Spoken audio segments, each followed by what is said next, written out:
Hi everyone, I'm Stan Mallon. Welcome to Paranormal Yakker. My guest in today's show, Janis King, is one of the UK's most respected and successful tarot readers. She studied Trance-Mediumship at the Arthur Findlay College in Stansted and advanced mediumship at the College of Psychic Studies in London. I'll be talking with Janis about her book, Tarot, the Life Code, A Fool, a Magician, and the Secret of Life. Janis King, welcome to Paranormal Yakker. Well, hello, Stan. It's lovely to be here. When, Janis, did you first become interested in the tarot, and what was there about it that attracted you to it and led you to not only learning how to use tarot cards, but mastering them? Like a lot of people, I was drawn to tarot because I was going through a bit of a life meltdown. It's a common story that we get drawn to looking for help when we most need it. So I was not interested really in tarot at all. And in fact, even though I have a family history in esoteric stuff, had sort of really rejected it as something that I wanted to get involved in. However, I was very interested in energy and manifestation before the whole secret, before the term manifestation became popular. We're talking cassette tape territory here. So I was given a cassette tape with a manifestation technique on it, didn't know anything about it. And it kind of blew my mind because it worked, but nothing stuck. And that was really frustrating.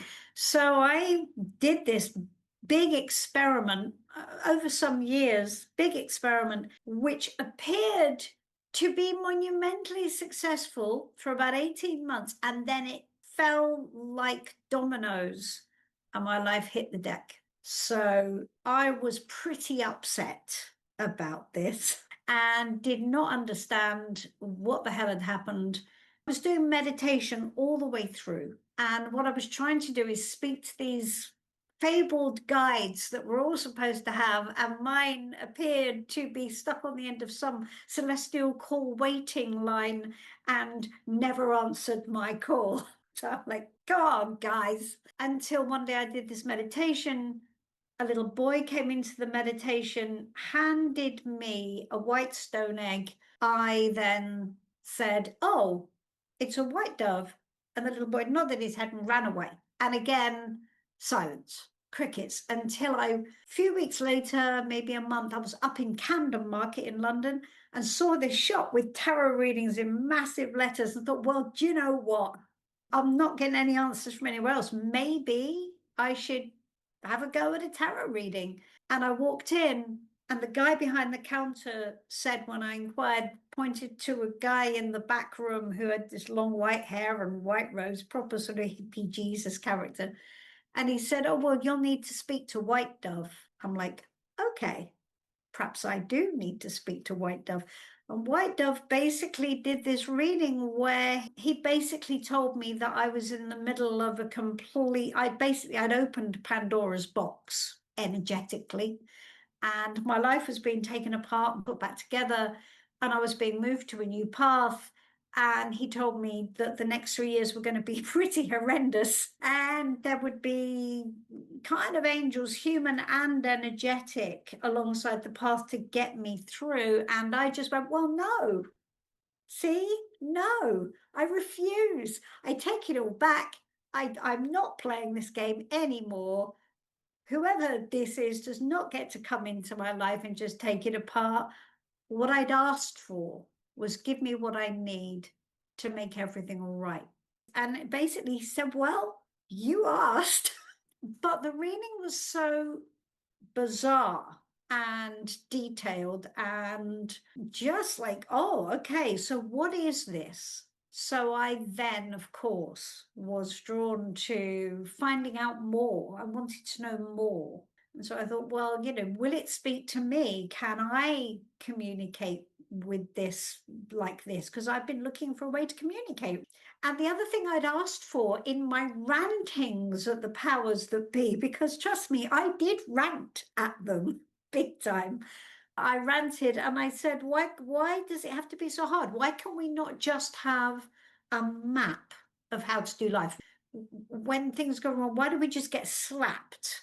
It's so unfair and very bad parenting, I have to say.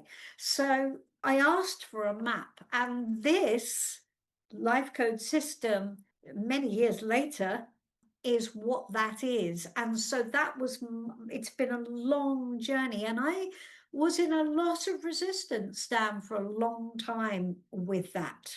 But it is utterly fascinating. And so here I am on my new path, as told. As stated in my introduction, Janis, you studied trance-mediumship at the Arthur Findlay College and advanced mediumship at the College of Psychic Studies.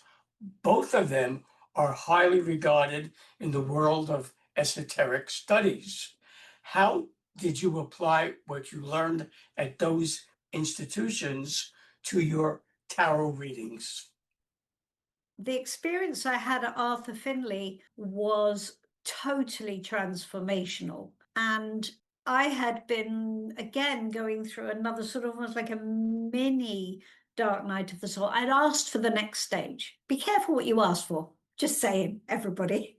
Careful what you ask for. So I'd asked for the next stage because I'd sort of become aware that I'd plateaued a little bit. And I mean, gosh, did I get it? So basically, again, everything fell apart. Everybody in my life seemed to disappear in dramatic fashion, leaving me very much on my own. And I ended up going to Arthur Findlay because honestly, I didn't know what else to do. There was a whole backstory to that, which I won't go into now, but I ended up there and I had never done trance mediumship before. And I honestly wasn't even convinced that I would be able to do it to any kind of level.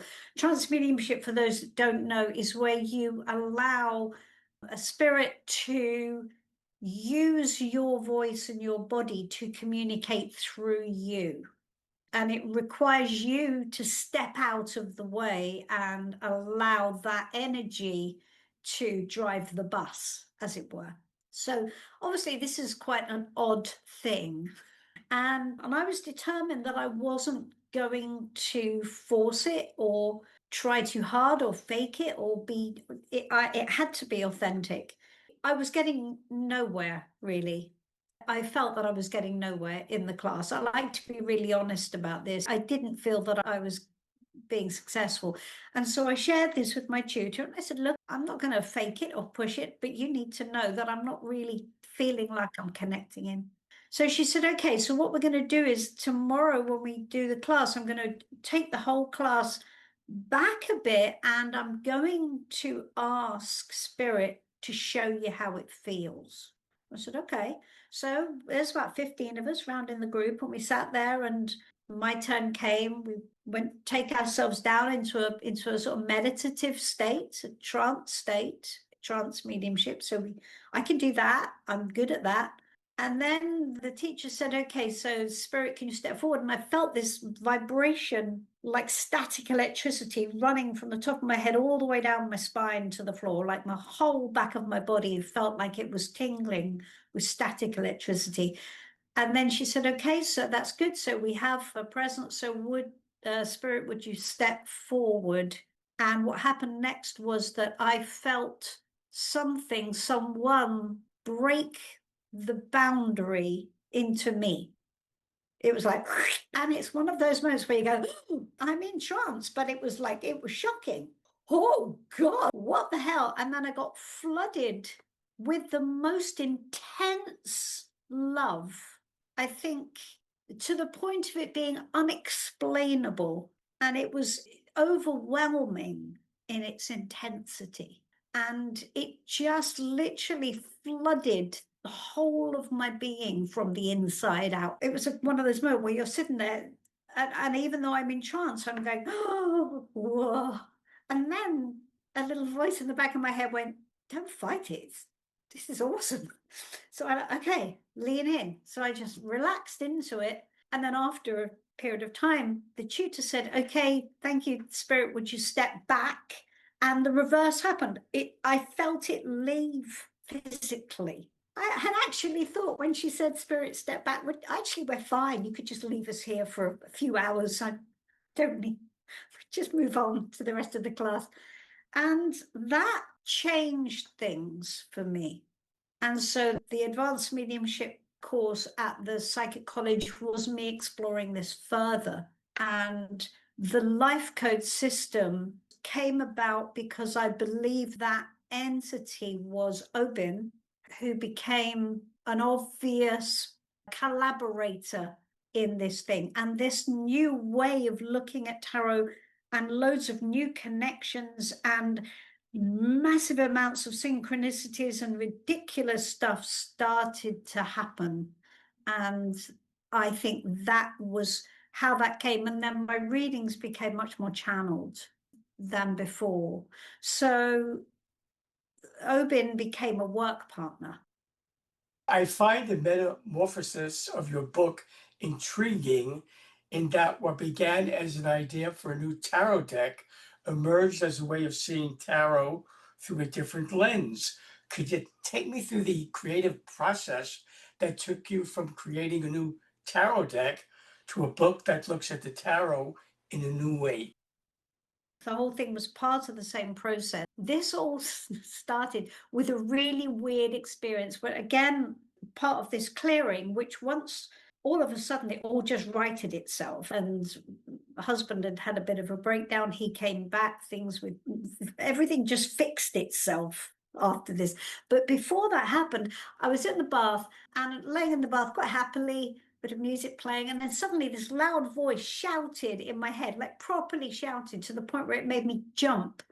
Write the book! And I'm like, oh, what? Really? Give a girl some privacy. Come on. So I jumped out of the bath because you have to always do what you have to follow. You can't reject. So quick dressing gown on, ran to the laptop and again started typing madly.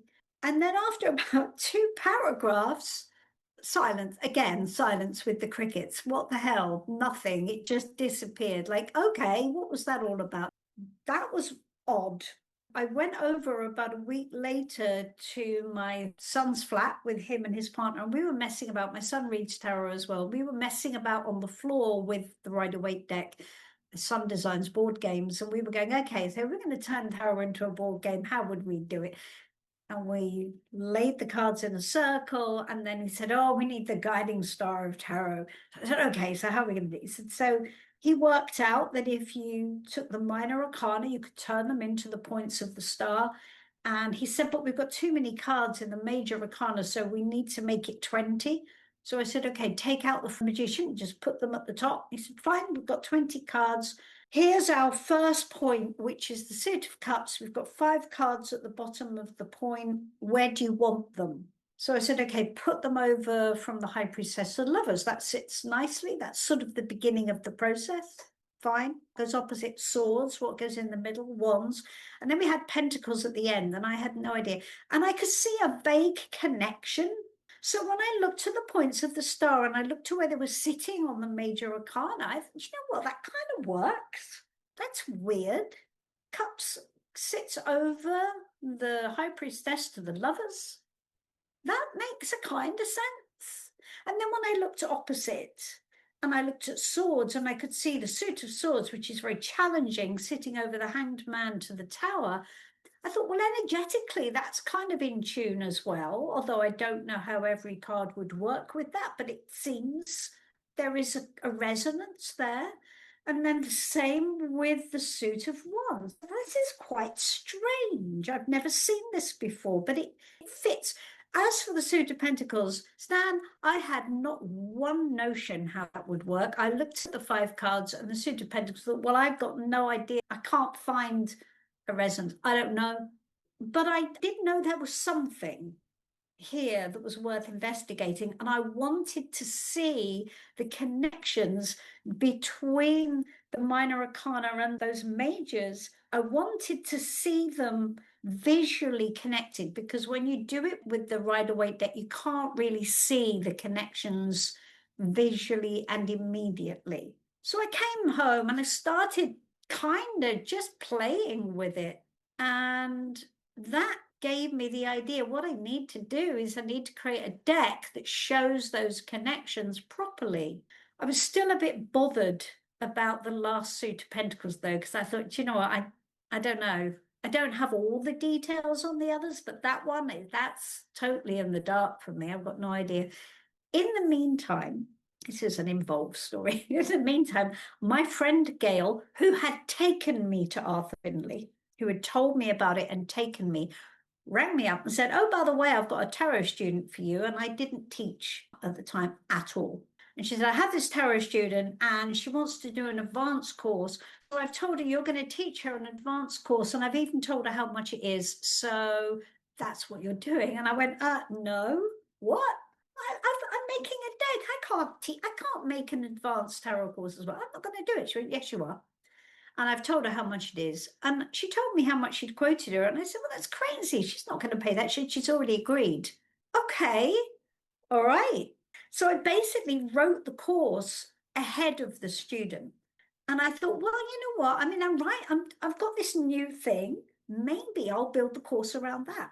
And it was through that process of writing it, suddenly all of these every card started to make sense. And I wrote the course right the way round to the suit of pentacles, which was last. And I was starting to panic that I still don't. How can I teach it if I don't know how it works? Because I really don't understand it at this moment. And as I got to write the course, the suit of pentacles realigned itself. So normally in tarot, we're taught pentacles is money and work and just kind of mundane life. But in this system, it emerged as the sum of the other three suits. And instead of being money, it became currency being our life experience. Currency being experience that we trade with, that we build a rich, abundant life with. I was like, oh my God, that's brilliant. And then when I looked at the 5 final cards with that information, everything made sense and it was perfect in ways that I couldn't even get my head round. It was just perfect. I'm like, oh, thank you, just in time. But now we get it. Now we have a system which is absolutely flawless. There is nothing about it that is in question or doesn't work. And so all of those things came together. And so the deck fed into me then making this course, which then told me how the system really worked. It was great. In what ways, Janis, does Tarot, the Life Code, differ from other books that have been written about the tarot? The life code shows you tarot as a way of looking at life from above and showing you how to do it. So each of the suits tells you about you, your emotional life, your will, and your courage and your passion and your creativity and your ability to problem solve and think objectively. It shows you how to use those in the right way, like a recipe, which creates your life experience. And then it gives you the major arcana as the instruction manual as to how to bring those potentials to life. So the trope in tarot is we have the Fool and the Magician, and they are the energetic source. So we have potential energy and kinetic energy. We know that. That's a fact in physics. That's energy. That's how we use energy. Potential energy is not affected by its environment. That's the Fool. The magician's job is to take that potential and turn it into kinetic energy, which is energy in motion, which is now affected by its environment and influenced by it. And the magician's job is to unpack the potentials in each suit and bring them to life to create the life experience that you actually want to live. And this is a long-term, not a short-term process. And it tells you how to use your will, what is creating your emotional experience and how you can change it. And it shows you how you're using your mind and where you're tripping yourself up with your thinking. And then it tells you the experiences you need to bring about in order to create that long-term, sustainable, abundant, happy life experience. So we're looking at tarot as a system, not individual cards. I believe you've touched on my next question, but I'm going to ask it anyway, in case there's another aspect to it. Most people who use tarot cards do so for divination purposes. You do too, but unlike other tarot readers, you also use them as an overreaching philosophy and guide system that can be applied constructively to the life of your clients. How is that accomplished? Yes, we can use tarot in the way that we've always used it. This doesn't negate that at all. But there is a way we can use it so that the book gives you a spread, which if you read tarot, you'll know a spread is a way of laying out cards to get information. But this spread is basically you take one minor arcana card. When you're going to use a map, the first thing you need when you use a map is to know where you are, because if you don't have a you are here, how can you figure out where you want to go? So your you are here card is one minor arcana card, and that tells you in which area you need to be focusing at the moment on your life. So whatever suit that comes up, that's the area that most needs your attention. And then you allow tarot itself to create the reading. So it's like tarot is now going to do the heavy lifting. So if you pick, say, the Six of Swords, you're going to lay the 7 and 8 to the right and the 5 and the 4 to the left. And then above that, you'll have the major in swords. You'll have a swords major that tells you how to be, how to show up for the energy, in what manner and energy should you be approaching this. The cards to the right will tell you where you're heading next and what you need to contend with. The cards to the left will tell you what's built up to this and what has contributed to the situation. Then you have your majors, which go underneath. You have a designated major, which is your primary guidance, which is this is what you need to be addressing now. And then you have your support system, which is supporting the process, which are the two minors behind that. The two minors in front of it are guidance for the road ahead, guidance for these two cards on the right. So what it does is it gives you like a mini instruction manual as to, okay, you're here. This is how you manage. This is how you manage the next part of the process. Part of the tarot story is the Hermit, which is right in the middle of the way we think and what we do. So it's right in the middle of the process. He regulates our will.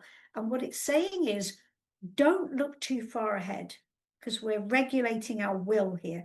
Only look at your next two steps, because that's the story of the Hermit. He's lit with his lantern and all he can see are his next two steps, because that's actually most important. If you start looking right the way down the line, you're not going to help yourself and you're going to distract yourself from what you need to be doing now. So your next two steps are what's most important. Do those, then move on to the next two steps. And that's how you make the process. That's why we only take two cards. And then that is our next job. You say, Janice, the tarot itself is a coded message from spirit to us, an instruction manual for how to live and enjoy a successful life. What are the reasons for you saying that? Some really fascinating kind of resonances came to life. I'm interested in lots and lots of things. And I was looking at a course done by one of the esoteric shops in London, and the name of the course was Know Thyself. So I thought, well, that's really interesting because that chimes in to kind of what this system is talking about. So I thought, Know Thyself, what was that? And I looked at, and in fact, I think it was Aristotle. So I thought, oh, that's interesting. So I started looking at Aristotle's teaching, and what happened in that process was quite amazing, because when we look at the three Greek philosophers, Socrates, Plato, and then Aristotle, we can see their teaching literally in pictorial form in the Major Arcana. So I thought, this is too literal for words. And one of the weird synchronicities was my sun card is very, very yellow. It's very golden, in fact. And I didn't want it to be golden.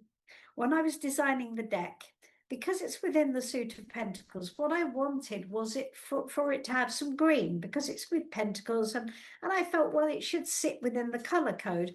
But no matter what design I tried, I just wasn't happy with it. So in the end, I thought, I'm going to have to just make my peace with the fact it kind of stands out like a sore thumb, and it is just about as golden as it gets. Anyway, it's like your tie, Stan. It's that golden. It sort of gleams out. So when I was reading about Aristotle talks about the what he calls the golden median, which is the key to happiness. And the golden median describes the four cards in the Major Arcana that run down the middle, that end at the sun. And so what we have is we have the ability to control our emotions and to set good boundaries. We have the ability to regulate ourselves and be self-sufficient and to draw on our own wisdom. And then we have temperance, which brings us into balance. And we don't do anything extreme. Those three cards add up to the sun. And when you look at Aristotle's teaching, the golden median, that's golden. So it's like right down the middle. We've got exactly that. And it was like, okay, that's really specific, really specific. Now, I could go into lots more of the similarities, but that got me really interested in the fact that, okay, so this has already been said, but thousands of years ago. Then I got really interested in versions of the Bible that, probably some of your readers maybe have, Neville Goddard and some other people have looked at the Bible not as a religious text, but as a sort of metaphysical instruction manual. Now, when we look at the Bible from that perspective, the message is the same. It's like, okay, that's interesting. Now we've got a repeating message. So the message that tarot is giving us is the same message that has been attempted to been delivered on multiple occasions. Tarot is just delivering it again in a different form. And I asked about this, and I communicated with Obin, and I asked if this was indeed true. And what came back, I hope none of your Christian people shoot me here, but what came back was the message, well, the Messiah experiment failed because the message hasn't been heard. And so what tarot is, there are no more messiahs, there is only a network. And tarot is a way of getting the message out in a way that can be read by everybody. It is not controlled by anyone. Nobody owns it. Nobody has control over it. It is open source completely. And it has literally found its way under the radar to everywhere in the world, from Azerbaijan to Russia, to China, to France, to America, to Stockholm, literally everywhere. And everybody can make their own version of it, but the code remains the same. And it is quite miraculous. And if we choose to look at it in that way, it becomes a code of living for the human experience to enable us to make it better. Now, it isn't for the point of being spiritual for the sake of it. The point of it is to make us more effective, happier, to get us operating at a higher level so that we can bring spirit and humanity into closer alignment, which actually is better for both energies. So it's like a co-creation. We help each other, in fact, is what we do. So the message is for everybody. It's not mine, it's not yours, it's not anyone's. It's for us all. And that's why it's called the life code. And that's why it's the secret of life. The standard 78 card tarot deck has various suits and symbols, as well as major and minor arcana cards. The subtitle of Tarot, the Life Code, is A Fool, a Magician, and the Secret of Life. Why, Janis, do you hold the major arcana cards, the Fool and the Magician, in such high regard? Well, because they are the coaches, they are the actual instruction manual. So the Fool and the Magician talk about the way we use energy, and energy is everything. Everything is energy. We are energetic beings. Our physical bodies are actually fairly, we're just held together with electricity and a hope and a prayer, really. Everything physical is mostly space, as we know. I mean, that's not me being woo-woo, that's just physics. We know that. Atoms and electrons and neutrons, it's a network.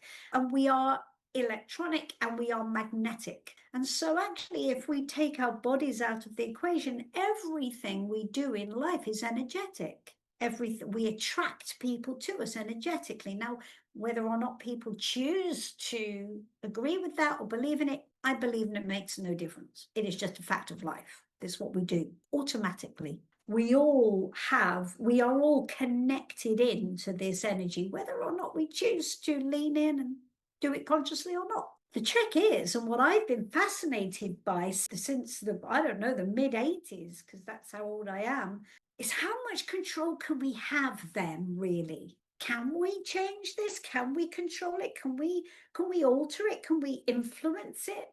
And it's a tricky old thing. It isn't simple, but yes, we can.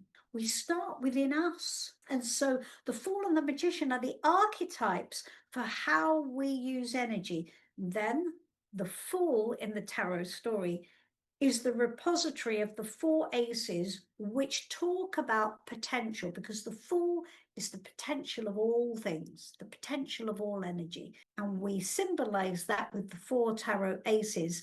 And the magician's job is to take those aces and unpack them. That's the Minor Arcana. That's all of the energy unpacked. And then the royals are how we show up in response to that energetic potential. In what way and in what part of the process should we or can we most effectively influence it and engage with it? Because it's a dance. We can't control it, but we can dance with it. We can work with it. We can't make it bend to our will, but we can operate within it in a way that moves and shapes it and moves it in a direction which is in the direction we want it to go. What, Janis, is your hope that readers of Tarot, the Life Code, take away with them after they read it? I want them to see that life is not a mysterious process. Part of what I'm passionate about is to show people that we have more power than we think we do, and that we are energetic beings. Now, look, I'm not going to sit here and tell anybody that it's a simple process. We all know that. We're all grown-ups. We've been through some stuff. But we can make changes.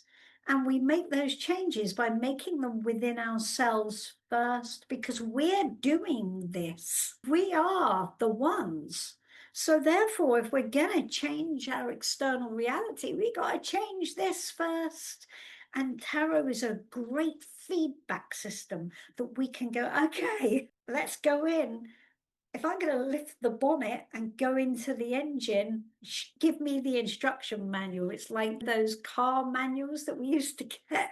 It's that. So that's what we're looking at. We're looking at what we need to look at within ourselves in order to change our life.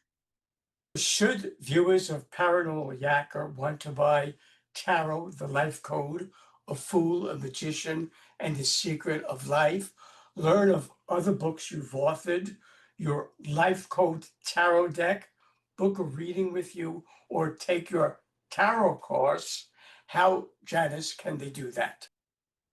Well, you can do that very simply by wandering over to janisking.uk, and Janis is spelt like Joplin. So Janis, which I think in the States is more the normal spelling. In the UK, it's not spelt like that normally, but that's how it's spelled, Janis, king.uk. Very simple. Janis King, I thank you for being my guest on Paranormal Yakker. It's been great yakking with you. That's my pleasure, Stan. It was such a pleasure to meet you. Thank you for inviting me on. Hi, everyone. This is Stan Mallard of Paranormal Yakker. I hope you enjoyed the interview you just watched. So that you don't miss any upcoming shows, be sure to subscribe to my free YouTube channel. To do that, just press the subscribe button on your screen.